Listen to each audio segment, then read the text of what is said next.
Oh gitu Gitu. ceritanya.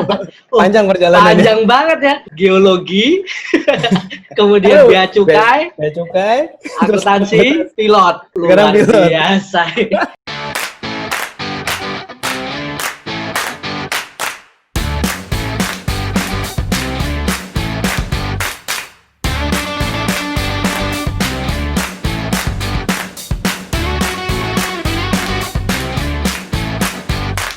Ya, Oke, selamat datang teman-teman di Ngopi Tansi sambil ngopi ngobrolin akuntansi. Tema kali ini adalah lulusan akuntansi jadi pilot.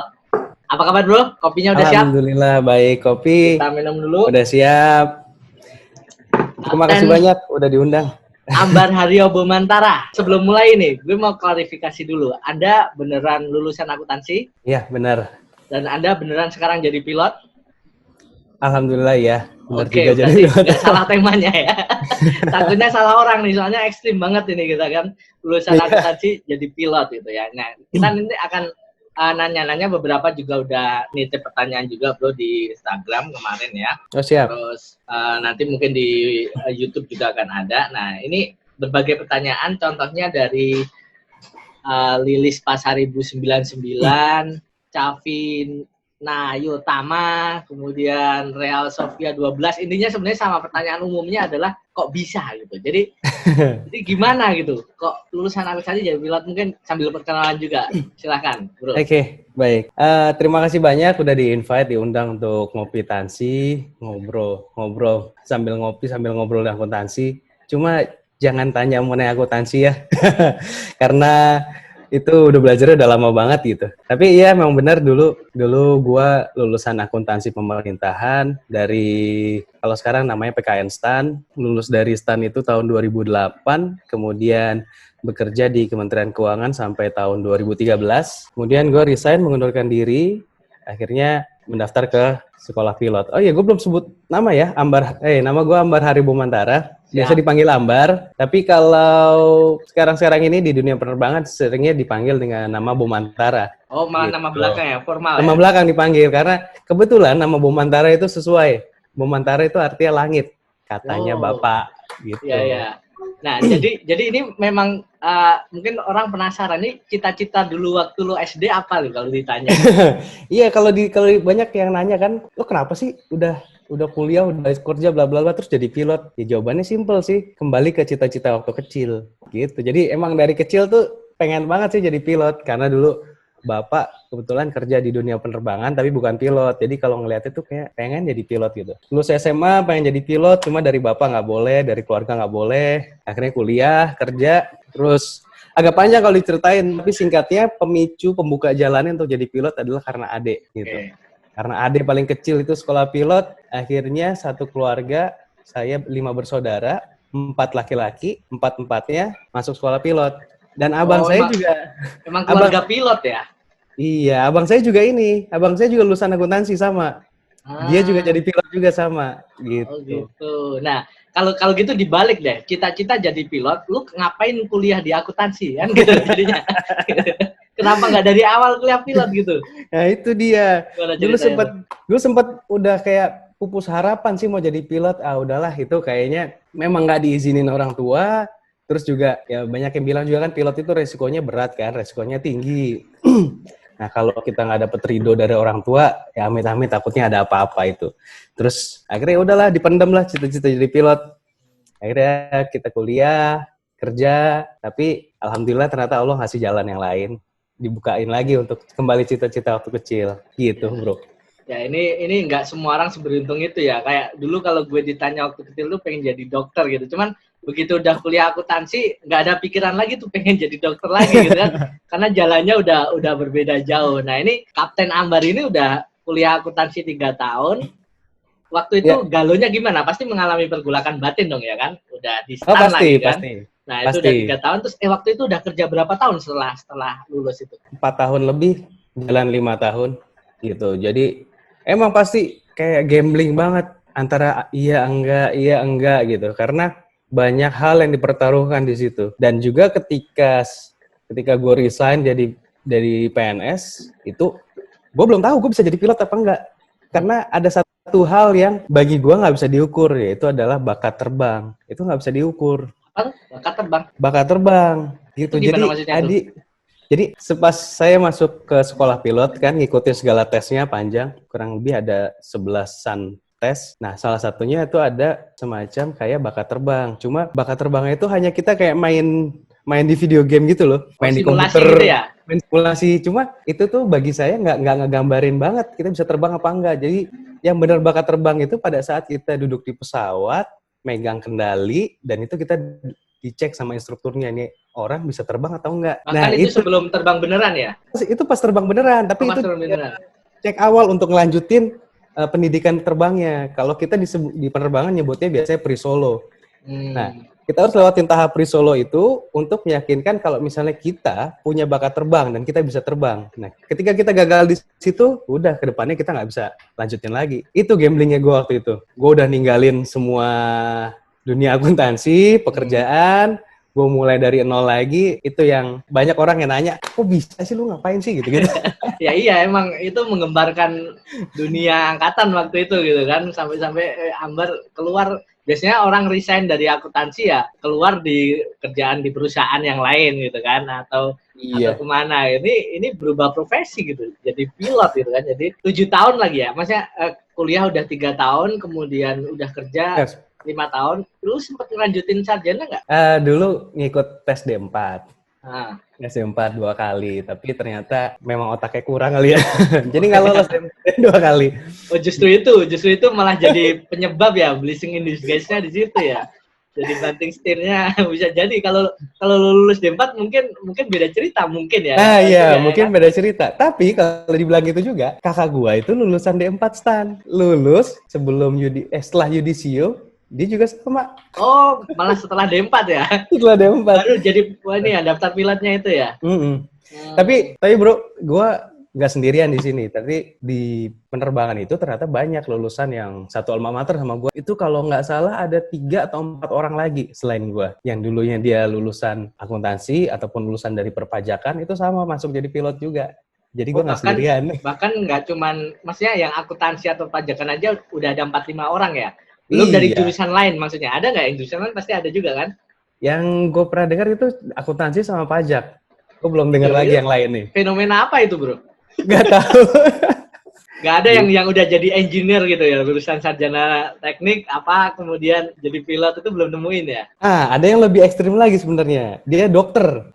Dokter jadi pilot, ada lagi. Ada juga gitu? Ada juga. Jadi berarti dokternya nggak digunain lagi gitu? Nggak tahu deh. Gue belum pernah ngobrol, cuma pernah dengar ceritanya gitu. Oke, nah ini menarik nih karena banyak teman-teman juga yang sering curhat itu ya kalau di Instagram atau di ini galau sama jurusan gitu. Nah, kalau lu sendiri sebelum benar-benar pindah jadi pilot ini pernah ngerasain kegalauan itu nggak sih pas akuntansi gitu, pas kuliah akuntansinya gitu? Oh banget, galau banget. Karena waktu itu gue ini benar-benar ibaratnya pindah dunia ya. Dulu yang dunia akuntansi, sekarang ke dunia penerbangan. Itu yang tadi gue cerita, gue gambling, gue nggak tahu bisa atau enggak di dunia penerbangan. Jadi, tapi ya pada akhirnya gue bismillah aja lah dengan langkah yang gue ambil gitu. Agak berbahaya sih.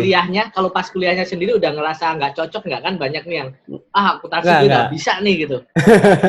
Terus kalau kuliahnya, pas kuliahnya gitu. Kalau kuliahnya gue nggak ngerasa galau. Kuliahnya gue all out untuk akuntansi. Tapi walaupun IP-nya nggak all out buat gue. Itu urusan lain lah ya. Tapi yang pasti pas kuliah itu nggak ada pikiran serius ya untuk pengen jadi pilot waktu kuliah itu nggak ada gitu ya. Fokus gue pas kuliah. Iya. Menikmati kan, banyak juga nih yang sedang kuliah pada curhat tuh udah semester akhir kayak nggak ngerti apa-apa di akuntansi gitu. Kalau lu dulu nggak ada kegalauan di situ, nggak ada begitu ya? Nggak ada. Tapi masa ya kayaknya sih semester akhir terus nggak ngerti apa-apa kayak enggak deh. Ya, banyak yang begitu, banyak bro. Pasti nyantol. Ya, mungkin di kampus lu mungkin ya, tapi di kampus lain kan ada beberapa juga yang mungkin fasilitas atau apa nggak seberuntung di situ gitu kan. itu bisa jadi gitu kan. Tapi pengalaman gue belajar akuntansi fun sih menurut gue. Gue juga menarik akuntansi itu. Hitung-hitungan ya gue suka. Walaupun pada akhirnya ngejelimet sendiri, tapi prosesnya itu tuh seru bagi gue. Oke. Karena itu gue memilih akuntansi waktu itu jurusannya. Waktu itu memang ini ya, pas pilihan awal setelah lulus SMA itu ada opsi pilot dan akuntansi nggak? Atau memang opsi yang tersedia waktu itu apa gitu? Oh, dulu panjang perjalanan. Pas lulus SMA, gue sempat kuliah di UGM. Jurusannya? Jurusannya teknik geologi. Oh, sempat lebih Tahun jauh 2004. lagi. Jauh lagi. Ah. Tapi pada saat itu juga, gue juga keterima di kampus yang kampus TAN ini, tapi jurusannya bukan akuntansi. Pilihan pertama gue dulu akuntansi, tapi gue keterima di Bea Cukai. Oke. Itu. Itu 2004, bro? 2004. Gue pengen masuk Bea Cukai. Udah sempat masuk? Udah sempat masuk Bea Cukai. Udah keterima, lolos namanya. Cuma, gue nggak tahu kalau ada tes fisiknya. Ya. Itu. Nah, jadi pas gue datang daftar ulang, Mas, namanya nggak ada, Mas. Loh, kenapa, Mas? Iya, Mas, nggak ikut tes fisik. Loh, emang ada tes fisik ya? Ada, Mas, tanggal sekian. Ya, nggak tahu guanya. Oh, nggak datang gitu? Nggak datang. Tahu jadwalnya? Nggak tahu. Oh. Akhirnya ya udahlah kuliah di UGM 2004 sampai 2005, terus testan lagi masuk ke akuntansi. Oh gitu ceritanya. Panjang perjalanannya. Panjang banget ya. Geologi, kemudian Bea Cukai, akuntansi, pilot. Luar biasa. Ini ternyata gue pikir banding setirnya cuma dari akuntansi ke pilot. Enggak ya ternyata ya? Enggak, sebelumnya banyak. Dari geologi, dari Bea Cukai, akuntansi, pilot. Luar biasa. Ada beberapa sih yang nanya juga ketika ngobrol sama gue gitu kan, tahu, buset lu banyak banget ya pindah-pindah ya. Ntar setelah pilot lu mau pindah jadi apa lagi? Bercandain, kayaknya jadi dokter enak nih. Enggak bercanda. Maksudnya itu pertanyaan menarik kalau ngelihat track record gitu kan, udah pindah begitu banyak gitu. Nggak ada jaminan lo di masa depan pensiun lo jadi pilot bro. Tapi yang funnya sekarang ini gue jadi pilot adalah, ini gue pribadi ya, gue nggak bisa nyamain ke mungkin penerbang yang lain. Tapi gue ngerasain ketika gue bekerja adalah gue tidak merasa kerja. Jadi kayak gue akan lama bertahan di sini kok, insya Allah. Karena fun gitu ya. Gue enak, gue sangat menikmati. Udah berapa lama sekarang jadi pilot? Lebih lama mana dari pas jadi PNS? PNS gue 2009 awal sampai 2013, kurang lebih 5 tahun. Masuk pilot itu 2014 sampai sekarang. Udah lama jadi pilot sih. Oh ya, jadi udah lumayan terbukti. Kalau masih 4 tahun gue masih belum percaya bro. Nanti 5 tahun kayak pas PNS juga gitu kan. udah lebih lama di sini ya gitu. Nah terus ini ada pertanyaan menarik juga pas kuliah akuntansi ya terutama ya. Itu ada nggak ilmu apa gitu yang bisa digunain pas jadi pilot ini, ada nggak? Yang disambung-sambungin bisa nyambung dikit gitu. Oke. Atau nggak ada sama sekali gitu? Nggak apa-apa kalau nggak ada. Kalau bidang akuntansi dihubungkan dengan kegiatan, maksudnya dengan profesi gue sebagai penerbang, itu sorry to say beda dunia. Nggak ada yang bisa dibawa dari akuntansi ke dunia penerbang. Tapi kalau misalnya mungkin ya ke dunia perkantoran di penerbangan, mungkin ilmu akuntansi akan bisa kepake. Cuma bagi gue pribadi, akuntansi itu, gue belajar akuntansi nggak sia-sia banget kok sekarang. At least gue bisa mengatur keuangan gue pribadi. Atau gue bisa membaca suatu laporan keuangan. Itu penting buat gue. Ya, karena memang nggak harus baca itu dalam segala hal, pasti masuk ya. Baca laporan keuangan tadi, entah buat pribadi atau bahkan mungkin kalau pilot tuh kadang-kadang ada pindah ke jajaran manajerial gitu juga nggak sih? Ada banyak kesempatan gitu. Jadi kalau gue ngeliat di kantor tuh ada beberapa penerbang yang pilot, mereka juga aktif di perkantoran. Dia di bagian struktural. Mereka pegang jabatannya tuh variasi lah. Mungkin aja gue berharap nih ya, semoga ada bisa di bagian keuangannya itu bisa diduduki oleh pilot juga. Jadi satu, ilmu keuangannya nggak sia-sia kepake juga. Dua, lebih update lah. Dia mungkin bisa membuat inovasi atau gabungan antara dunia penerbangan sama keuangan gitu. Gue berharap banget sih ada yang bisa masuk ke situ. At least di dunia penerbangan dia bisa ngitung cost and benefit-nya lah dalam penerbangan. Betul ya. Itu jarang yang punya perspektif yang berbeda gitu, jadi lebih kaya kan jadinya ya. Iya. Nggak cuma teknis penerbangannya, tapi dari sisi dukungan manajerialnya juga bisa paham sudut pandang itu gitu kan. Jadi yang langka gitu ya.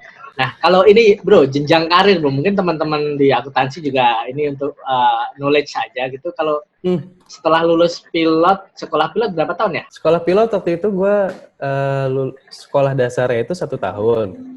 Kemudian gue keterima di maskapai, di sana kurang lebih pendidikan 1 tahun lagi. lalu baru gue aktif untuk terbang. Jadi 2 tahun. 2 tahun. Nah, setelah lulus 2 tahun itu kan kalau kita sering panggilan ini bener kapten gitu, langsung 3 gini ya. Bener itu emang selalu begitu apa gimana? Jadi gini, kalau di tempat gue bekerja, jadi ketika gue masuk maskapai, gue pakai pangkatnya itu bar 1. Okay. Bar 1 tuh disebutnya siswa gitu. Okay. Jadi kita masih dalam pendidikan, baik itu simulator, ground school ataupun nanti ketika terbang. Nah, setelah itu kita dicek oleh instrukturnya, kemudian dicek oleh DKUPPU dari Kementerian Perhubungan, kita lulus, kita naik barnya jadi 2 di sini. Nah, barnya 2, kemudian bar 3 itu nambah. Itu jangka waktu berapa itu dari bar 1 kan awal ya pas siswa ya? Bar 2 itu variatif, tergantung dari performance siswanya. Ada yang 6 bulan, ada yang bisa sampai 1 tahun gitu. Nah, dari 2 ke 3 itu dari jam terbang aja. Jam terbang 1.500 naik ke bar 3. Terus nanti bar 3 ke bar 4 itu kita ada istilahnya namanya kaptensi. Proses menjadi kapten. Bar 1, bar 2, bar 3 itu sebutnya namanya FO atau disebut dengan First Officer. Setelah itu kita kelas kaptensi, baru kita masuk jadi bar 4. Itu yang dipanggil kapten gitu. Jadi kalau kalau ada orang, kalau gue pribadi gue masih FO sekarang. Tapi kalau ada orang yang bar 2 apa 3? Bar 3. Nah, kalau ada orang yang manggil kapten gitu dalam hati aja amin. Itu bentar lagi gitu ya. Oh, itu berdasarkan jam terbang ya itu yang ngukurnya. Iya, jam terbang betul. Kalau 2 sama 3 tadi bedanya apa? Walaupun sama-sama FO ada sebutannya. Enggak. Yang ketiga itu FO senior sebutnya. Oke. Gitu aja. Kalau yang 2 FO junior gitu. Ya mungkin nggak, kurang lebih.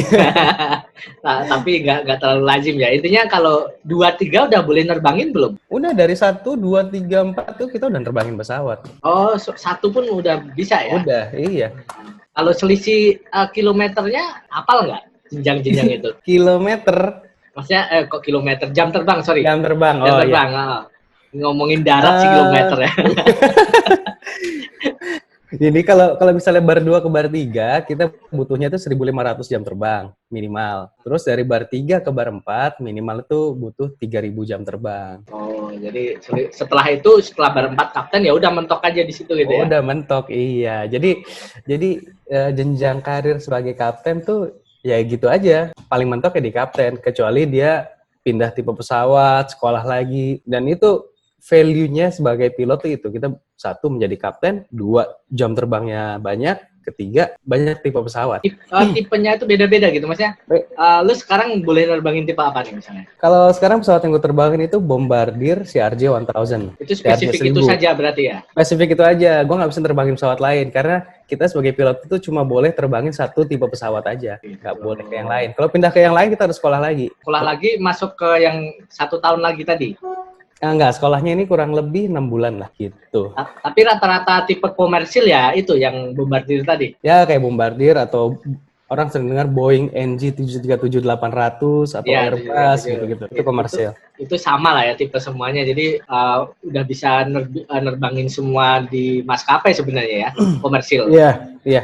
Kalau yang tipe lain spesifik misalnya apa? Komersil juga apa yang lain gitu? Tipe yang lain ya ini kayak Bombardier CRJ 1000 ini dia spesifik sih, nggak banyak maskapai yang pakai. Cuma ini komersil juga kok. Ini ada Fiza Siregar nih di YouTube nih. Mau nanya apa, Wak? Lai, mau nanya apa, Lai? Silakan ditulis komennya kalau mau nanya. Kemudian ada banyak teman-teman nih ya yang mungkin bisa Bro Ambar kasih pesan juga kalau beberapa yang galau terkait jurusan nih akuntansi terutama gitu. Punya saran nggak? Barangkali tidak semua bisa beruntung banting setir kan, gitu kan? Yeah. Apalagi banting setir kan mulai dari awal ya, itu selain butuh sumber daya waktu ya kan, uang juga gitu kan untuk ambil kuliah lagi yang udah selesai dan sebagainya, dan mungkin keberuntungan juga gitu kan kalau ada pas momentumnya gitu. Kalau enggak ya mulai dari nol lagi, itu jelasin ke keluarga sendiri juga udah susah gitu kan. Nah itu gimana kalau ada yang galau-galau di jurusan begitu? Pernah ngalami kegalauan kan? Gini, kalau misalnya lagi galau di jurusan akuntansi, saran dari gua, lu tekunin dulu, lu jalanin dulu akuntansinya, lu selesain. Gue yakin gak akan ada ruginya buat lu belajar akuntansi, akan kepake ke kehidupan lu, ataupun ketika lu bekerja sebagai ngelamar kerja, akuntansi itu akan dipakai dimanapun. Setiap perusahaan itu pasti ada bagian keuangan yang nggak mungkin nggak, pasti akan kepake. Di situ juga jadi awal pemikiran gue, kenapa gue dulu milih akuntansi. Karena gue yakin ilmu gue akan kepake gitu. Tapi nanti ketika nextnya akan berjalannya waktu, ketika lu kerja, lu punya pilihan lain, gue bisa bilang itu jalan hidup lu. Tapi kalau sekarang lu lagi belajar akuntansi, lu tekunin itu, lu dalemin itu. Gak ada ruginya buat lu. Pasti akan berguna ya, walaupun bukan hard skill-nya, tapi minimal soft skill dari logika akuntansi itu pasti bisa kepake gitu. Betul. Karena akuntansi itu kan taat asas ya, artinya kita membangun logika proses bisnis itu ya gitu-gitu aja dimanapun gitu kan. Nah iya, betul bro. Sama keluarga gimana jelasinnya? Apa memang ini didorong sama keluarga waktu pindah jurusan itu? Gimana ya? Mungkin keluarga juga udah ngelihat keinginan gue yang menggebu-gebu kali ya, cita waktu kecil. Jadi agak susah direm waktu itu.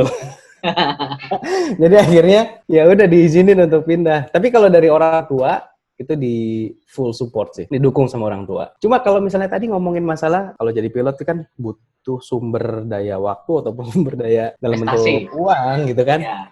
Gitu. Biayanya emang banyak yang bilang pilot itu mahal gitu. Ya, gue akuin itu mahal. Tapi gue alhamdulillah waktu pas gue pendidikan itu dapat pinjaman dari bank. Alhamdulillah. Jadi bisa begitu ya?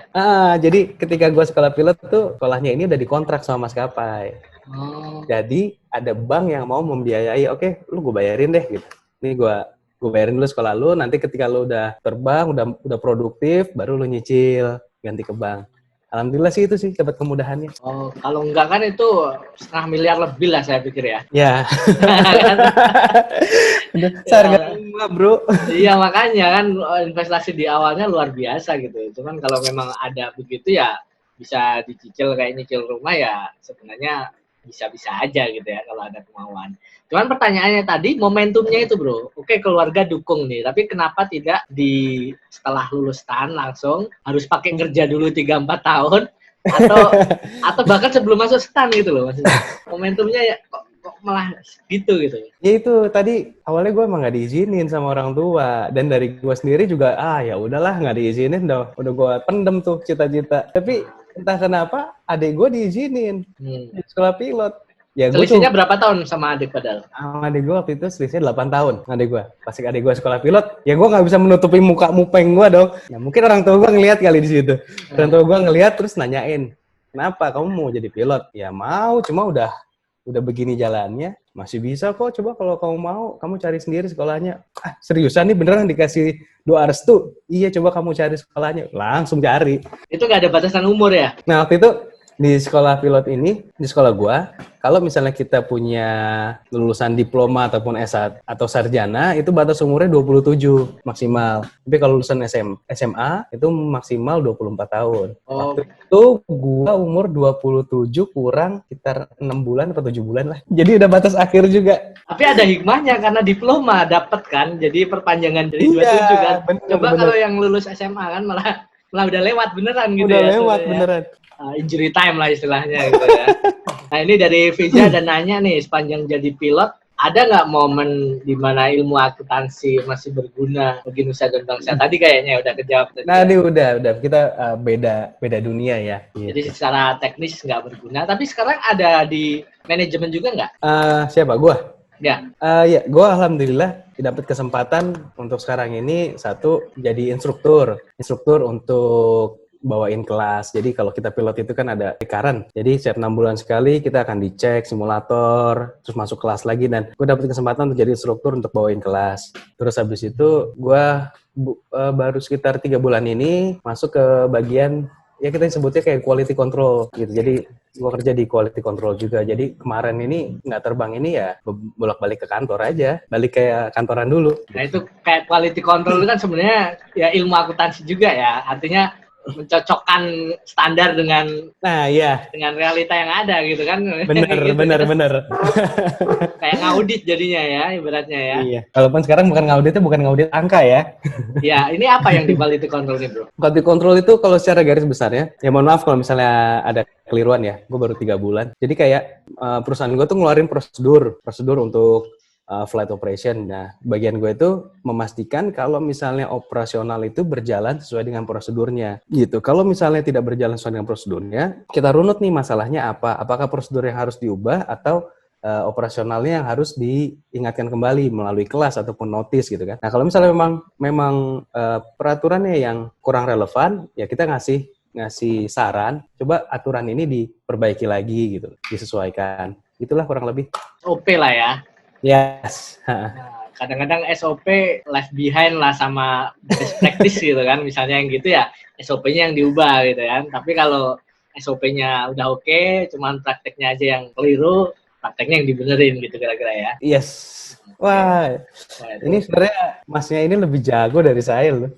Loh ini kan beda dunia bro, beda dunia. Kalau tadi ngomong quality control memang masih agak nyambung gitu kan dengan akuntansinya gitu kan. Nah terus kalau kita ngomongin industri bro, ngomongin industri kan kalau bukan hanya kacamata pilot nih, sekarang udah bisa ngeliat dari kacamata bisnis juga. Sekarang industri penerbangan ke depan nih gimana menurut Bro Ambar ini? Dengan adanya pandemi ini pasti banyak yang berubah, banyak banget yang berubah. Prosedurnya akan banyak bertambah, terutama dari kesehatan ya. Gue sangat berharap juga penerbangan pasti akan bangkit dari wabah ini. Terus apalagi ya, makin kesini sih alhamdulillah mulai kelihatan titik terangnya, kita bisa bangkit lagi. Tapi bener yang katanya dibilang new normal itu, kita harus bisa ngikutin karena nggak bisa selamanya kita stuck di kita yang dulu gitu. Sekarang banyak prosedur yang harus dijalani lagi. Jadi untuk saat ini memang dunia penerbangan secara bisnis terpukul ya dengan adanya pandemi ini di seluruh dunia ya. Seluruh dunia. Alhamdulillah Indonesia ini masih beruntung dibilangnya karena Indonesia ini punya pangsa pasar domestik. Kalau misalnya di negara-negara lain itu banyak maskapai yang udah gulung tikar karena mereka nggak punya pangsa pasar domestik, mereka hanya internasional aja. Sedangkan dengan wabah ini rata-rata negara tutup. Itu banyak yang bangkrut juga sih memang ya. Kayaknya kemarin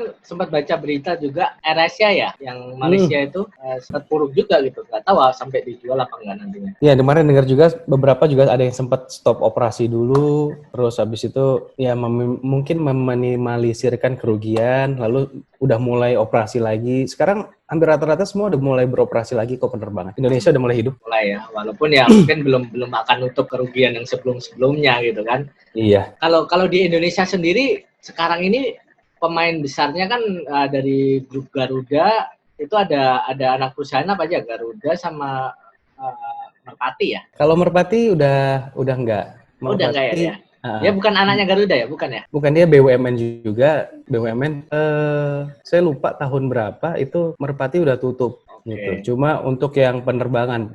Dan kalau ini saya juga kurang cukup informasinya ya, kalau salah mohon dimaafkan. Tapi service yang lain di Merpati itu masih buka. Contoh kayak maintenance-nya hanggar pesawat itu masih buka katanya gitu. Terus kalau grup lain paling grup Lion ya. Lion itu kan dia ada selain Lion namanya apa ya? Kayak Sriwijaya Air itu bagian dari Lion juga nggak? Nggak, beda. Nah, beda. Lion Group itu isinya Lion, terus Batik, Wings gitu. Kalau Sriwijaya sendiri dia. Sriwijaya itu sama 6 Air kalau nggak salah.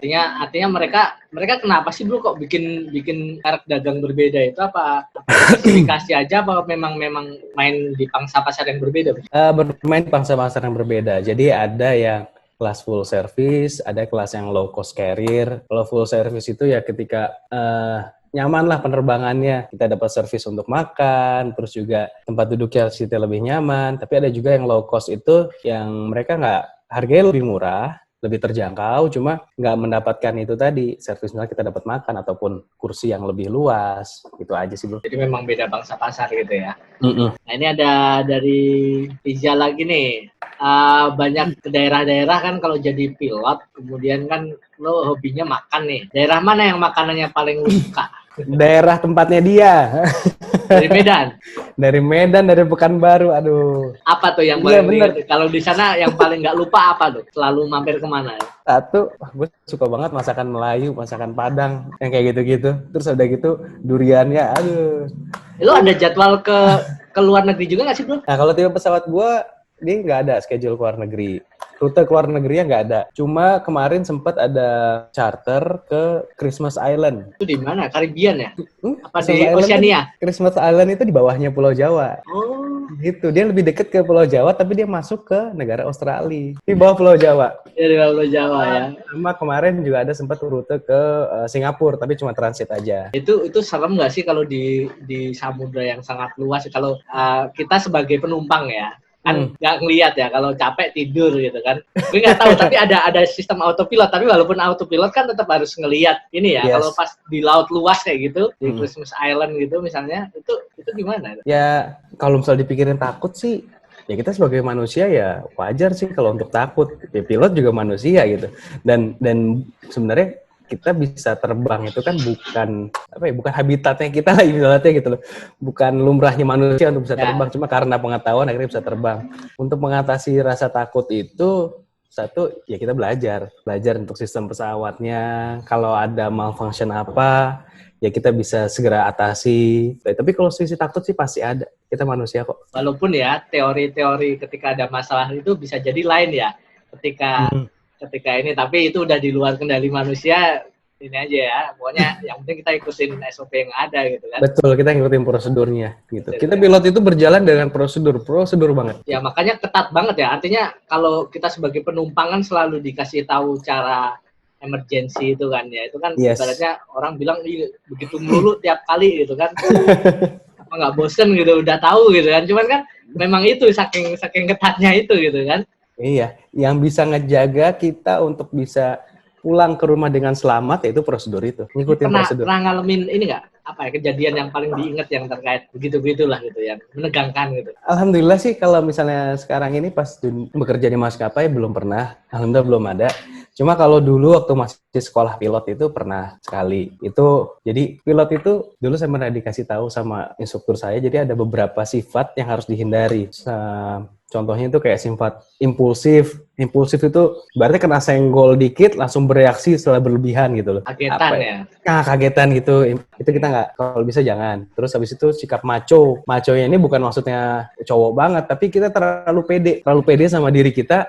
Gue bisa kok, kecil kok ini. Nah, dulu gue pernah ngalamin kayak gitu pas ketika sekolah pilot. Jadi dulu gue pendidikan di Bali. Jadi ketika masih pakai pesawat latih, gue terbang sama teman gue waktu itu. Itu bandaranya bilang, kurang lebih gini, Mas, di sini anginnya lagi kencang banget. Kalau misalnya nggak bisa landing di sini, landing dulu aja di tempat lain. Nanti nunggu setelah udah anginnya reda, baru kesini lagi. Itu posisi pas terbang itu? Pas terbang di kontak lewat radio. Dapat informasi gitu ya? Anginnya kencang banget. Terus, nah ini keluar sifat maco ini kan. Saya tanya, berapa kecepatan anginnya gitu? Sekian. Bisa kok. Nah ini yang nggak boleh nih. Bisa kok.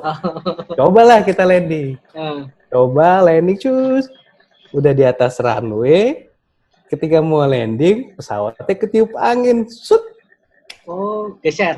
Geser. Yang tadinya tuh di depan gua itu adalah runway. Lah ini kok berubah jadi rumput. Oh gitu. Ketika gue ngeliat wing yang sebelah kanan itu, wah itu udah deket banget bro sama pohon bro. Oh gitu. Deket sama pohon, terus gue ngeliat teman gue tuh udah merokok gini. Terus tapi gue nggak ngerti apa yang terjadi dengan tangan gue, kaki gue. Jadi gue menggerakkan itu kontrol pesawat. Akhirnya pesawat itu kembali lagi ke runway, terus akhirnya landing. Dan itu yang pelajaran banget buat gue. Oke, gue nggak boleh terlalu pede gitu. Oke ya. Jadi tadi bagus nih, takut juga enggak, ya kan? Jangan terlalu takut atau bahkan bereaksi berlebihan, tapi terlalu pede juga nggak boleh, gitu kan? Jadi harus balance lah ya, istilah akuntansi itu harus balance. Iya, akuntansi. Kalau di audit itu ada ini bro, kalau masih ingat, skeptisme profesional. Jadi kalau ngaudit itu jangan percaya banget sama orangnya, tapi jangan curiga juga, gitu kan? Jadi santai aja, ngambang aja, gitu kan? Ini juga sama gitu ya, tengah-tengah. Jadi sifat balance itu penting ternyata. Ini ada pertanyaan dari Prabowo nih, tapi mungkin kayaknya tadi udah dibahas juga. Kalau jadi pilot bisa nggak berkarir di manajemen Garuda atau manajemen perusahaan yang lain? Gitu? Bisa banget kok. Tadi udah dibahas. Ada harus keluar ya dari profesi pilotnya? Apa gimana? Mereka masih tetap terbang. Jadi gua nggak tahu dalam sebulan itu mereka terbangnya berapa kali. Cuma mereka masih memaintain untuk license-nya tetap hidup. Jadi mereka tetap aktif sebagai pilot. Gitu. Oh gitu. Dua-duanya berjalan paralel. Sekarang ini kalau misalnya di perusahaan lu sendiri deh, itu jajaran direksinya itu ada nggak yang dari pilot saat ini ya? Ada. Ya? Paling apa, direktur teknis ya, ada nggak? Direktur operasi. Operasi ya. Direktur operasi itu pilot, karena kita operasinya kan di penerbangan kan. Kalau pilot itu lebih mengerti apa yang terjadi di lapangannya. Tapi kalau direksi yang lain biasanya dari profesional perusahaan Betul, ya. Gitu ya. betul. Kalau dirut pernah nggak ada dirut dari pilot gitu? Belum pernah. Belum pernah ya. Belum pernah, tapi bagus juga sih kalau ada dirut jadi pilot. Wow, keren. Mantap, itu berarti nanti bisa nyiptain rekor. Insya Allah ke depan kita doain ya. Amin. Nah, kalau udah punya background lain selain pilot gitu kan, ada akuntansi, ada geologi juga gitu. Kalau mau melebarkan sayap di pertambangan juga bisa, walaupun cuma entah berapa semester, 2 semester ya kali ya. 2 semester benar. 2 semester gitu ya. Bro, terima kasih ya, ngobrol-ngobrol nggak kerasa ya. Siap. Terima kasih kesempatannya, ini semoga menginspirasi teman-teman. Kalau ada ini last statement deh buat teman-teman akuntansi gitu kan yang entah itu punya cita-cita lain ataupun yang terutama yang punya cita-cita lain masa kecil yang belum tercapai lah, itu kan penasaran gitu kan. Ada yang mau ngikutin better late than never, atau ada yang ngikutin terlanjur basah ya sudah mandi sekali gitu kan. Kayak gue ini ya terlanjur basah ya sudah mandi sekali kan. Sekalian aja di akuntansi sedalam-dalamnya. Nah, kalau Bro Ambar ada pesan-pesan buat teman-teman terutama yang masih kuliah gimana? Apa ya? Sama kayak tadi ya, untuk teman-teman yang lagi menempuh pendidikan di akuntansi, dalemin aja dunia akuntansi. Tidak ada kerugian kita memiliki memiliki background akuntansi, itu terpakai baik di dunia kerja nanti ataupun untuk di kehidupan pribadi kita, sangat-sangat terpakai. Terus untuk teman-teman yang sekarang lagi kuliah akuntansi tapi dia memiliki cita-cita yang lain, go ahead, kejar cita-citanya. Kalau dari gue, kejar cita-citanya, tapi cuma kita jangan seperti orang, maaf kalau kata-kata saya kasar, kayak orang bodoh. Karena gue dulu orang bodoh. Gue melangkah dengan resiko yang sangat besar. Nah, minimalisirkan resikonya. Jadi ketika mau melangkah ke ganti profesi ataupun balik cita-cita masih kecil, kita lihat semua resiko yang ada, kita punya escape plan dari situ. Kalau misalnya terjadi sesuatu yang tidak kita inginkan, itu aja sih. Lo dulu nggak pakai plan B ya, bro? Dulu, karena bagi gue kayak nggak ada kayak plan B. Gue udah mikir kayak nggak ada plan B gitu. Berarti bakar kapal belakang ya? Mau nggak mau harus jadi di sini ya? Harus jadi. Nah, jadi teman-teman yang itu coba jangan ngikutin langkah gue, coba bikin escape plan-nya atau plan A, plan B, plan C, plan D gitu. Okay. Nah, gitu aja sih.